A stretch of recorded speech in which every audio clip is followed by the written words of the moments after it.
आप देख रहे हैं न्यूज नाउ 24/7। ताज़ा खबरों के लिए हमारे साथ बने रहें।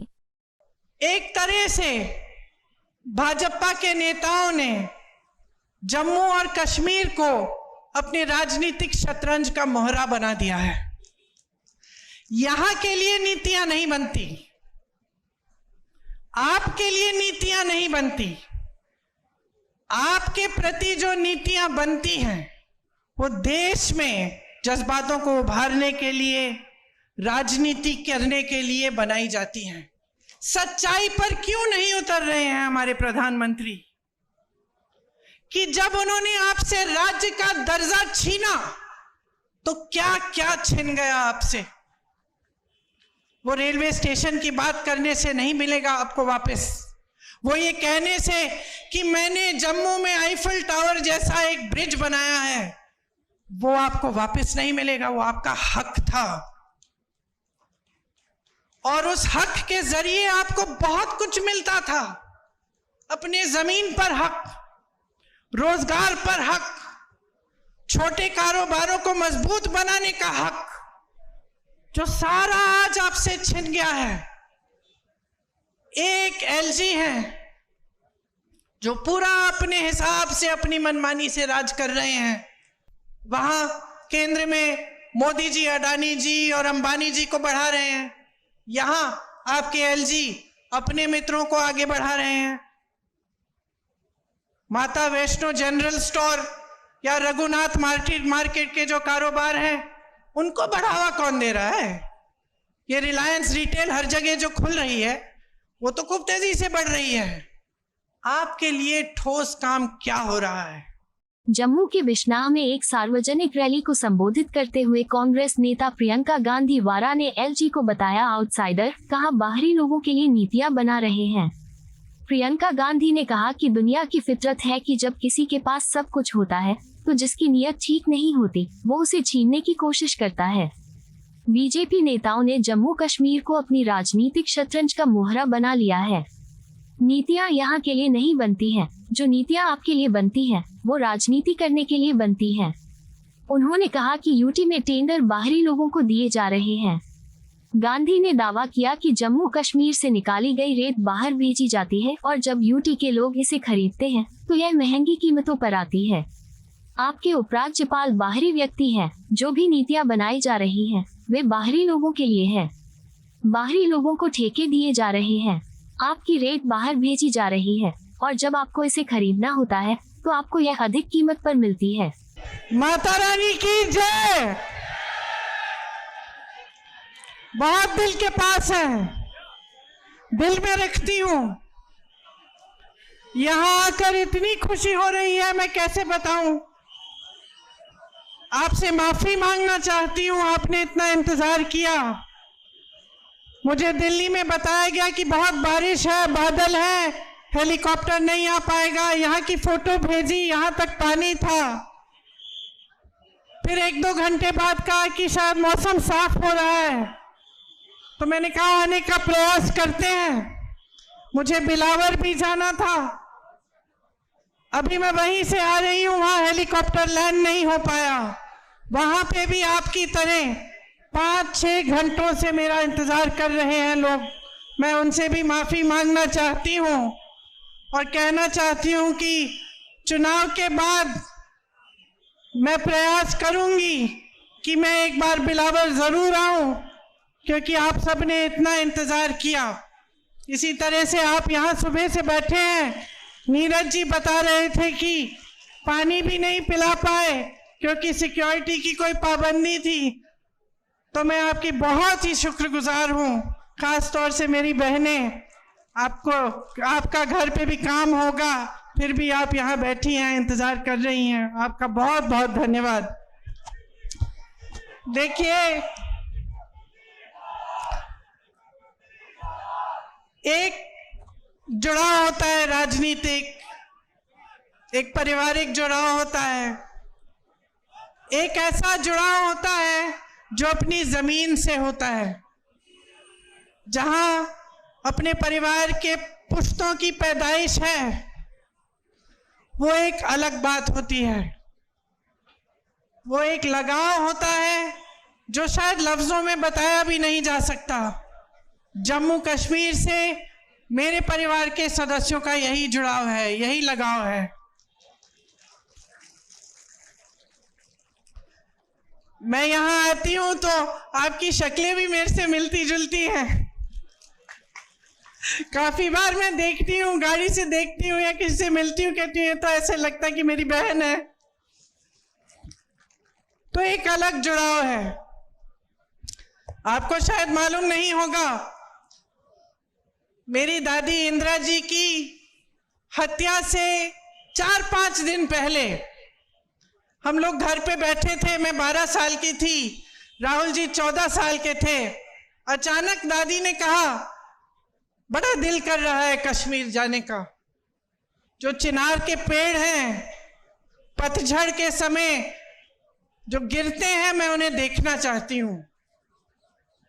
तो हम दोनों बच्चे थे, बहुत खुश हुए, चलो दादी के साथ कश्मीर चलेंगे।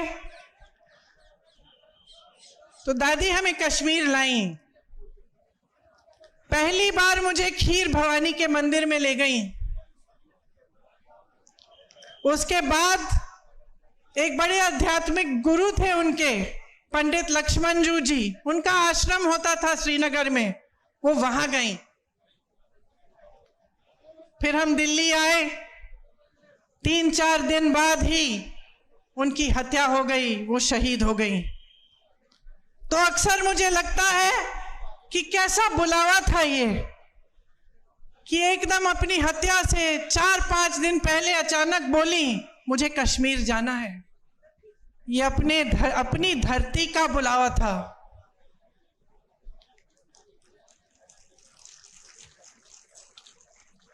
ये माता का बुलावा था कि वो खीर भवानी गई। पहली बार अपने दोनों पोती पोती को वहां ले गई। और उसके बाद से जब भी मैं श्रीनगर जाती हूँ, मैं जरूर खीर भवानी माता के यहाँ जाती हूँ और अपनी दादी को याद करती हूँ। दरअसल ये देश का शिखर है। प्रकृति ने आपको सब कुछ दिया, सुंदरता, संसाधन, बड़े बड़े आध्यात्मिक गुरु जो यहाँ से चले और सिर्फ अपने देश भर में नहीं लेकिन दूसरे देशों तक गए और धर्म की बात की, अमन चैन की बात की। आपके पास सब कुछ था, एक धार्मिक परंपरा, जैसे मैंने कहा, प्राकृतिक सुंदरता, संसाधन। और शायद ये दुनिया का तरीका है, दुनिया का स्वभाव है कि जब किसी के पास सब कुछ होता है तो जिसकी नीयत ठीक नहीं होती है वो उसे छीनने की कोशिश करता है, उसका इस्तेमाल करता है।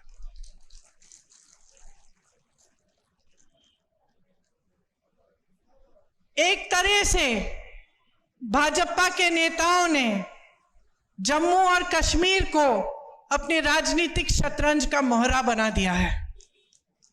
यहां के लिए नीतियां नहीं बनती, आपके लिए नीतियां नहीं बनती।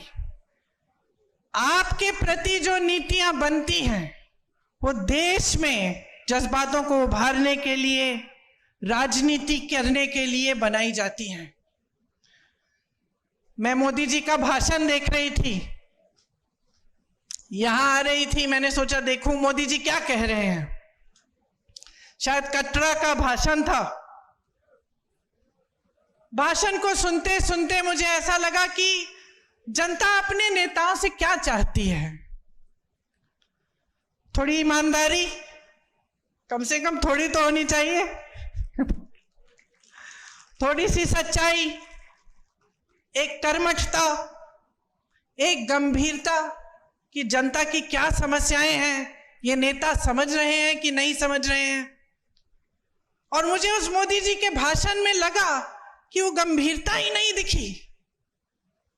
वो कहने लगे कि 10 सालों से यहाँ का जो रेलवे स्टेशन है, हमने इस रेलवे स्टेशन को में सुधार हम लाए हैं, इसमें परिवर्तन लाए हैं।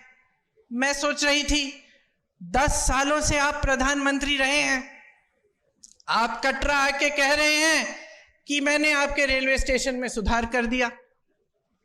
विकास की एक धारा होती है, जैसे जीवन की होती है।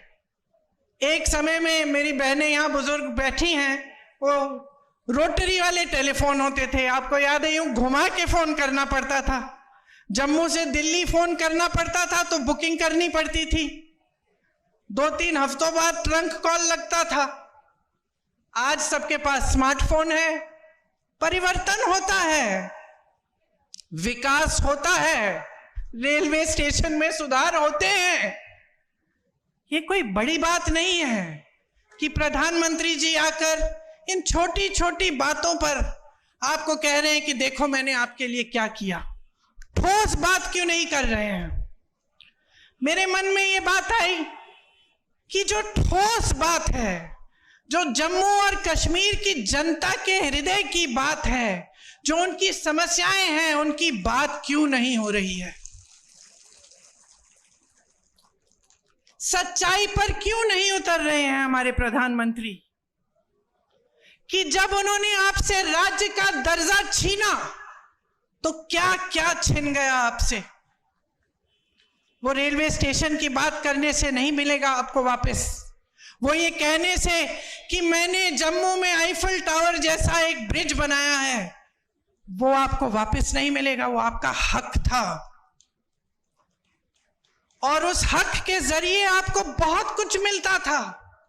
अपने जमीन पर हक, रोजगार पर हक, छोटे कारोबारों को मजबूत बनाने का हक, जो सारा आज आपसे छिन गया है। एक एलजी है जो पूरा अपने हिसाब से अपनी मनमानी से राज कर रहे हैं। एक लूट का राज स्थापित किया है, रिमोट वाला राज स्थापित किया है। आपको अपने हक नहीं मिल रहे हैं इस राज्य में। आपकी जमीनें लैंड बैंक बन रही हैं। किसके लिए?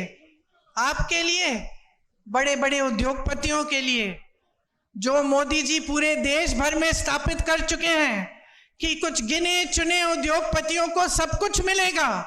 वही आज जम्मू और कश्मीर में हो रहा है। यहां रिलायंस के रिटेल स्टोर खुल रहे हैं, लेकिन ये जो छोटी छोटी दुकानें हैं, जो आपकी दुकानें हैं, आपके छोटे बिजनेस हैं, उनको मारा जा रहा है।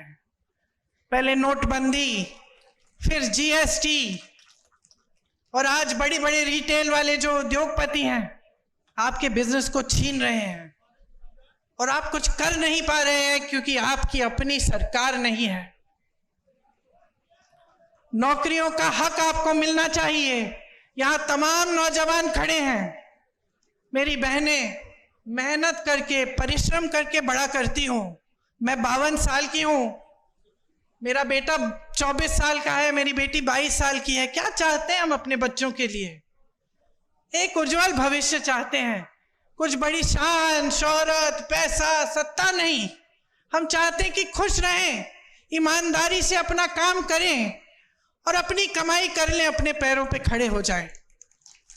ये आप भी चाहते हैं, इस मंच में बैठे सारे नेता भी यही चाहते हैं। तो ये हक आपसे छीना क्यों जा रहा है? आज रोजगार के मामले में जम्मू और कश्मीर इतना पीछे क्यों पड़ गया है? इतनी बेरोजगारी क्यों है? आप परवरिश करते हैं अपने बच्चों की, मेहनत करते हैं, उनको पढ़ाते हैं, लिखाते हैं। बच्चा भर्ती का पेपर देता है, पेपर लीक हो जाता है, पेपर दे भी देता है, मार्क्स भी आ जाते हैं, भर्ती नहीं होती। घोटाले पे घोटाले होते हैं। ऐसे बच्चे हैं जो 27-28 साल के हो जाते हैं, 30 साल की उम्र के हो जाते हैं नौकरी की इंतजार में। उनको खुद नहीं पता होता कि जब हमने भर्ती का इम्तिहान दे दिया है, हम पास भी हो गए हैं, तो क्या हम इंतजार करें? हो सकता है 6 महीने में नौकरी मिल जाएगी, हो सकता है 2-3 महीनों में नौकरी मिल जाएगी। तो बेचारे इंतजार करते रहते हैं, सोचते हैं कहीं और लग जाएंगे तो ये भर्ती निकल जाएगी तो हम रह जाएंगे। और इस तरह करके साल पे साल गवा देते हैं, अपनी जवानी गवा देते हैं। बच्चों की शादी नहीं होती, जब रिश्ता लेके जाते हैं कहते हैं कि भाई नौकरी नहीं है, रिश्ते नहीं पक्के होते। तो इस तरह से कैसे आगे बढ़ेंगे हम? आपके एलजी बाहरी हैं, साफ तमाम जितनी भी पॉलिसियां, जितनी भी नीतियां बन रही हैं बाहर वालों के लिए बन रही हैं। 450 मिनरल के जो ब्लॉक हैं उनमें से 200 के ठेके बाहर के लोगों को दिए हैं। आपको रेत, आपकी रेत है, आपकी बजरी है, बाहर भेजी जा रही है, आपको खरीदनी पड़ती है अपने घर बनाने के लिए, तो उसका दाम महंगा होता है कि नहीं? आपको घर में छोटी सी छोटी मरम्मत करनी पड़ती है, आप घबराते हो कि कैसे करेंगे। कोई बीमार पड़ता है, घबराते हो इलाज कैसे करवाएंगे। और यहां बाहर की सारी कंपनियां आकर सब कुछ लूट रही हैं। 10 मिनरल के ब्लॉक्स हैं, 26 रेत के खनन, सारे ठेके बाहर के इनके मित्रों को दिए गए हैं। बाहर की कंपनियों को ला कर आपके जितने भी छोटे कारोबार हैं उनको खत्म किया जा रहा है। ये तो मैं मंच पे खड़े होकर कह रही हूं, एहसास तो आपको है। अब त्योहार का महीना आने वाला है, एक तरफ घबराहट कि त्योहार के लिए हमें अपने घर को सजाना है, मेहमान आएंगे, खाना खिलाना है, सब कुछ करना है, कैसे करेंगे, महंगाई इतनी है। और दूसरी तरफ ऐसा एहसास होता है कि पता नहीं इस साल बिक्री होगी कि नहीं, धनतेरस आएगा, दिवाली आएगी, लोग खरीदेंगे कि नहीं, क्या हमारे कारोबार चल पाएंगे कि नहीं। ये आपकी असली समस्याएं हैं। इन समस्याओं से जूझ रहे हो आप। वहां केंद्र में मोदी जी, अडानी जी और अंबानी जी को बढ़ा रहे हैं, यहां आपके एलजी अपने मित्रों को आगे बढ़ा रहे हैं। माता वैष्णो जनरल स्टोर या रघुनाथ मार्केट के जो कारोबार हैं उनको बढ़ावा कौन दे रहा है? ये रिलायंस रिटेल हर जगह जो खुल रही है वो तो खूब तेजी से बढ़ रही है। आपके लिए ठोस काम क्या हो रहा है? जल जीवन मिशन का स्कैम होता है, एक दलित अधिकारी उस स्कैम को उभारता है। क्या होता है? उसको प्रताड़ित किया जाता है। मैंने ईमानदारी की बात की, सच्चाई की बात की, नेता से उम्मीद की बात की। ये उम्मीद होती है ना कि अगर कोई अधिकारी ईमानदारी से बता दे कि भाई ये स्कैम हो रहा है, करोड़ों लूटे जा रहे हैं, तो आप उसका संरक्षण करें, उस स्कैम की जांच करें। उल्टा उसे प्रताड़ित किया जाता है।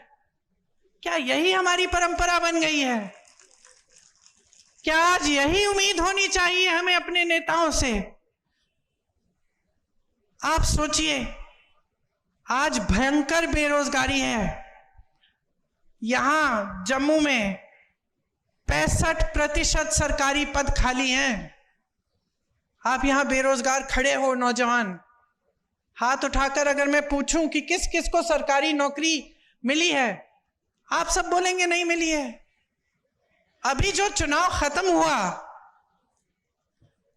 उसमें हम पूरे देश भर में घूमे, जहां जहां गए हमने पूछा भाई हाथ उठाओ, किस किस को रोजगार मिला है। एक हाथ नहीं उठता था। 10,000, 20,000, 50,000 की भीड़ में एक हाथ नहीं उठ रहा था। उल्टा क्या दिया जाता है आपको? नौजवानों को अग्निवीर जैसी स्कीम। ये हमारे जवान खड़े हैं, देश के लिए जीवन देने के लिए तैयार हैं। जब ये आते हैं हमारी सुरक्षा करने के लिए, जब सरहद पे खड़े होने जाते हैं, तो मन में ये रखते हैं कि हम एक दिन शहीद हो सकते हैं इस धरती के लिए, और आप अग्निवीर लाते हैं कि बच्चा जाएगा, सरहद पे खड़ा होगा, सुरक्षा करेगा हमारे देश की, लेकिन शहीद हो जाएगा तो उसको कुछ नहीं मिलेगा, उसके माँ बाप को पेंशन तक नहीं मिलेगा। और इसके लिए हम सारे विपक्षी दल लड़ रहे हैं, बार बार इन मुद्दों को उठाते हैं, लेकिन इतना अहंकार है इस सरकार में, हमारे प्रधानमंत्री जी ने, कि वो जानते हुए कि ये गलत स्कीम है, जानते हुए कि ये नौजवानों के लिए ठीक नहीं है, वो पीछे नहीं हटते।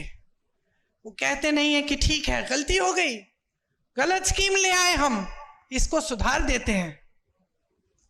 जहां आपको आर्मी में, फोर्सेस में रोजगार का मौका मिलता था, वो टूट गया है, आज नहीं मिलता है। खेती में रोजगार बनते थे, आज नहीं बनते हैं। सबसे ज्यादा रोजगार हमारे देश में, हमारी देश की जो रीढ़ की हड्डी है, वो छोटे कारोबार हैं। ये सारी दुकानें जो मुझे यहां से दिख रही हैं,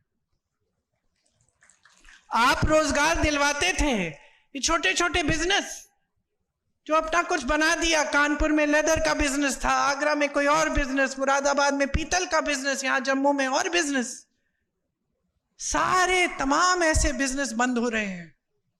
तो रोजगार वहां से भी नहीं मिलेगा। तो कौन सी स्कीम है इनके पास रोजगार दिलवाने की? सिर्फ स्कैम, पेपर लीक, अग्निवीर जैसे फिजूल की स्कीमें। और ऊपर से क्या होता है, आप माताएं हैं, नौजवान बच्चे हैं, मैंने कहा मेरे भी नौजवान बच्चे हैं। जब बच्चे में ये नाउम्मीद हो जाती है कि मेरे भविष्य में कुछ नहीं है, मैं कमा नहीं पा रहा हूं, घर पे बैठा रहता है, तब ड्रग्स फैलते हैं।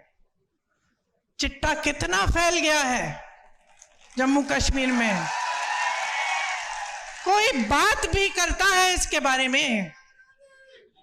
ये सारे भाजपा के नेता जो आते हैं, वोट मांगने के लिए आते हैं, आपकी सच्चाई की बात करते हैं क्यों नहीं करते हैं? क्योंकि वो जानते हैं कि इसकी जड़ क्या है।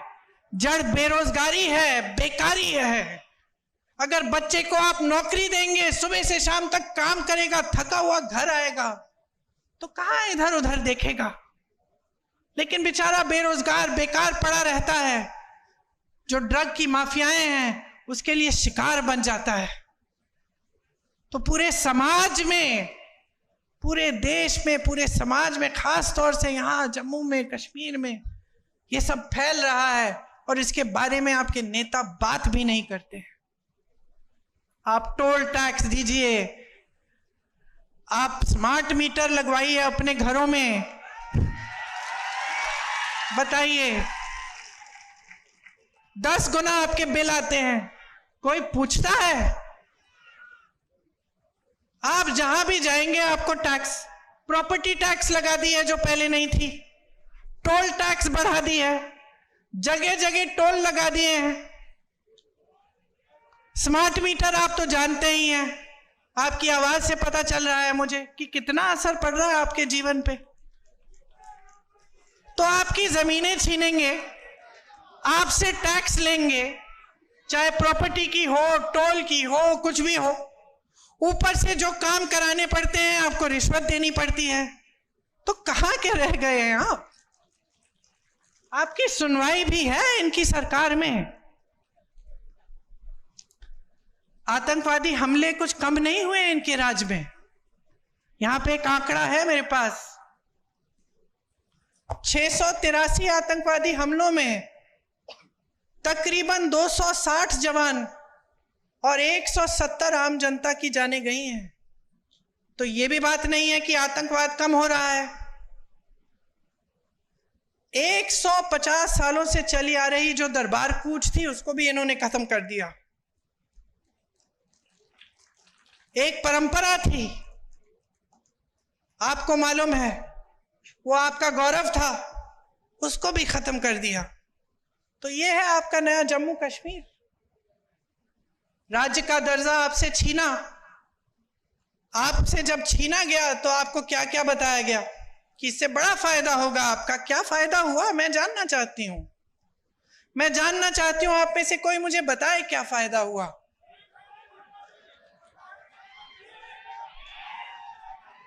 आपसे जो संविधान ने आपको जो सबसे बड़ा अधिकार दिया था, वोट का अधिकार, समानता का अधिकार, जो कबीर जी जैसे संतों ने, रविदास जी जैसे संतों ने जिसकी बात की थी, वो अधिकार, समानता का अधिकार कि भाई तुम में और तुम में कोई फर्क नहीं है, सब समान हो, ये अधिकार हमारे संविधान में गड़ा हुआ है। ये अधिकार छीना आपसे कि इतने सालों के लिए आप वोट तक नहीं दे पाए, तो क्या उम्मीद रख सकते हैं आप इन लोगों से? सब छीना है, सब लूटा है। मंच पर आते हैं, मैं प्रधानमंत्री के भाषण की बात कर रही थी, 45 मिनट में से 20 मिनट तो मेरे परिवार पे उन्होंने व्यर्थ किए। अब आप मुझे बताओ, अगर मैं यहां आकर 20 मिनट के लिए सिर्फ आपको यह सुनाऊं कि मोदी जी का परिवार ऐसा है वैसा है, आपको क्या लगेगा? क्या लगेगा बहन, क्या लगेगा? यही लगेगा ना कि इस नेता को समझ में नहीं आ रहा है कि मेरी समस्या क्या है, मैं तो अपनी समस्या की बात सुनना चाहती हूं, यही लगेगा ना। और वो वही पुरानी रट लगाए हुए हैं, 10 सालों से हम सुन रहे हैं, और 10 सालों से परिवर्तन नहीं आ रहा है, 10 सालों से प्रगति नहीं आ रही है, घुटन हो रही है। खास तौर से यहां जम्मू और कश्मीर में घुटन हो रही है, भविष्य नहीं दिख रहा है आपको। तो मैं आपसे क्या कहने आई हूं, पहचानिए, सच्चाई को पहचानिए। इंदिरा जी की बात की, उनकी लगाव की बात की, एक सच्चाई थी उसमें, एक गहराई थी, वो हम आज तक अपने दिल में रखते हैं। ये हमारी धरती है और आपकी धरती है। आप वहां बैठे हो, नेता मंच पे बैठे हैं, आप अलग नहीं हो नेताओं से। ये अलगपन दूर करना पड़ेगा हमें। आपको समझना पड़ेगा कि ये नेता आपने बनाए हैं। आपको समझना पड़ेगा कि नेता आए आपके सामने, आपकी समस्याओं के बारे में बात करे, तब तक आप वोट मत दो उसे, चाहे कोई भी हो। ये लड़का नीरज, मैं इसे अच्छी तरह जानती हूं, संघर्षशील है, ईमानदार है, और सबसे बड़ी बात पता है क्या है? हिम्मत है इसमें, लड़ने की हिम्मत है। जब जब मैंने दिल्ली बुलाया कि आ जाओ धरना प्रदर्शन है, एकदम आया और पीछे नहीं हटा। पुलिस ने लाठी मारी, तंग किया, ढकेला, मारा, पीटा, फिर भी पीछे नहीं हटा। तो मैं अपने अनुभव से जानती हूं कि नीरज में हिम्मत है, लड़ने की शक्ति है, और आपके लिए लड़ेगा।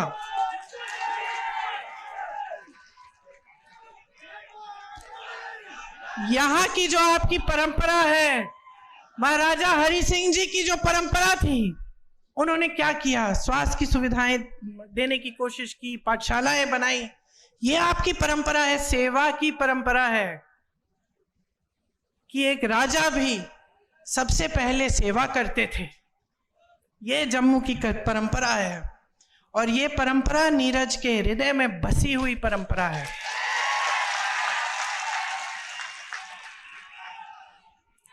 मैं आपसे कहने आई हूं कि नीरज को आगे बढ़ाओगे तो आप अपने भविष्य को मजबूत बनाओगे।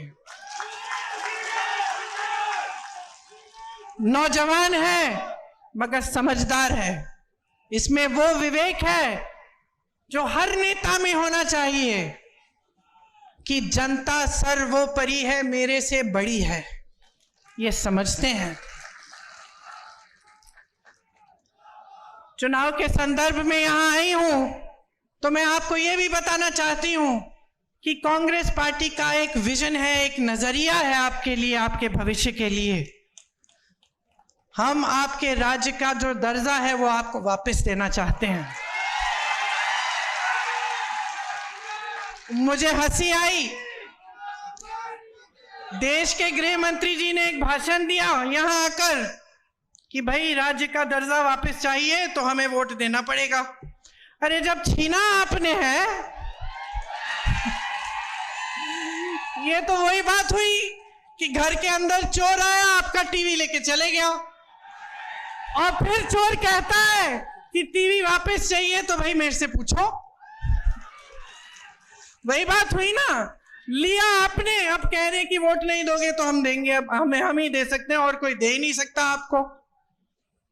समझ लीजिए क्या चाल चली जा रही है आपके साथ। तो कांग्रेस पार्टी चाहती है कि एकदम हमारी सरकार आएगी तो हम आपको राज्य का दर्जा वापस देंगे। 150 साल पुरानी जो दरबार कूच की जो परंपरा है वो फिर से शुरू की जाएगी। आपके रोजगार, आपकी जमीन को हम सुरक्षित करेंगे। हम सुरक्षित रखना चाहते हैं। हम चाहते हैं कि आपके रोजगार का हक, आपका जमीन का जो हक है वो आपके हाथों में वापस जाए। जहां जहां कांग्रेस की सरकारें आज है प्रदेशों में, वहां हमारा ये पूरा प्रयास है। हम पेपर लीक के लिए एक जॉब कैलेंडर निकालना चाहते हैं और सख्त से सख्त कार्रवाई करना चाहते हैं अगर कोई पेपर लीक हो, ताकि जॉब कब मिलेगा, पेपर कब होगा, रिजल्ट कब आएगा, ये सब पहले से निर्धारित हो।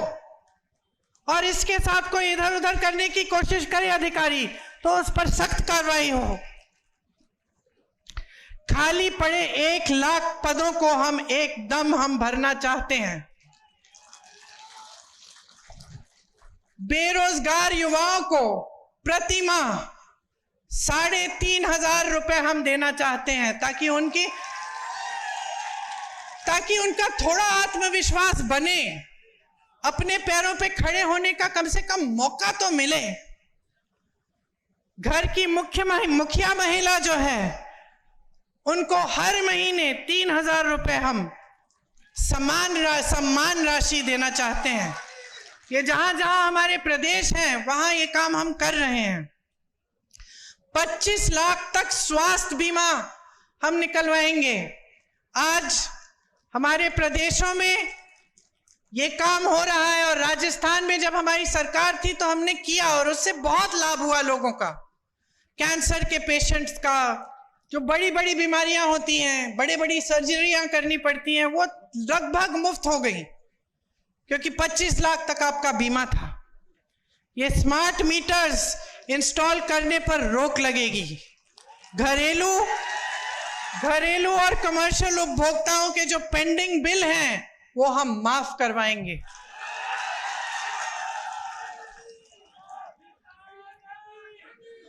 गरीब और किसानों की जो जमीन है उससे बेदखल नहीं किया जाएगा। आपको जो स्वयं सेवा समूह है उनको 5 लाख तक का ब्याज मुफ्त कर्ज पे मिलेगा। ओबीसी को संविधान के अनुसार अपना पूरा हक मिलेगा। मनमोहन सिंह जी के समय कश्मीरी पंडित भाइयों और बहनों के लिए शुरू हुई जो रिहैबिलिटेशन पॉलिसी थी उसे दोबारा हम शुरू करवाएंगे। देखिए, यहां आकर बड़ी बड़ी बातें करना आसान है। आपने तो बहुत नेताओं की सुनी होंगी बातें। एक विश्वास की बात होती है, प्रमाण की बात होती है कि ये जो कह रहे हैं कहीं पे इन्होंने किया भी है। तो मैं चाहती हूं कि मेरी बातों पे ना जाएं आप खुद जांच कीजिए। कर्नाटका में क्या हो रहा है, तेलंगाना में कांग्रेस की सरकार है, वहां क्या हो रहा है, हिमाचल में सरकार है, वहां भी पूरा प्रयास रहता है। केंद्र ने राशि बंद की हुई है। जो आपदा को उनको जो राष्ट्रीय आपदा घोषित करना था उन्होंने किया नहीं। उसकी वजह से हिमाचल में दिक्कत जरूर है, लेकिन जहां जहां हमारी सरकारें हैं वहां वहां हमारा प्रयास पूरा है कि जनता के लिए सरकार चले, कि जनता का पैसा जनता के हाथों में वापस दिया जाए, जनता का हक जनता के हाथों में हो। और यही हमारा यहाँ जम्मू और कश्मीर में प्रयास रहेगा। ये मेरा वादा है आपसे। और मैं एक बार फिर से आपको धन्यवाद देती हूँ कि आपने इतनी ध्यान से मेरी बातों को सुना, वो भी इतना इंतजार करने के बाद। बहुत ही शुक्रगुजार हूँ। आप सबको बहुत बहुत धन्यवाद। और जल्द ही श्राद्ध खत्म होने वाले हैं, नवरात्रि शुरू होंगी, त्योहार आएंगे, उसके लिए बहुत बहुत शुभकामनाएं। आप सब भाई बहन हैं हमारे, आपके बच्चे फूले फले, यही हमारी उम्मीद भी रहेगी। धन्यवाद। जय हिंद। आपको यह वीडियो पसंद आया हो तो इसे लाइक करें, हमारे चैनल को सब्सक्राइब करें।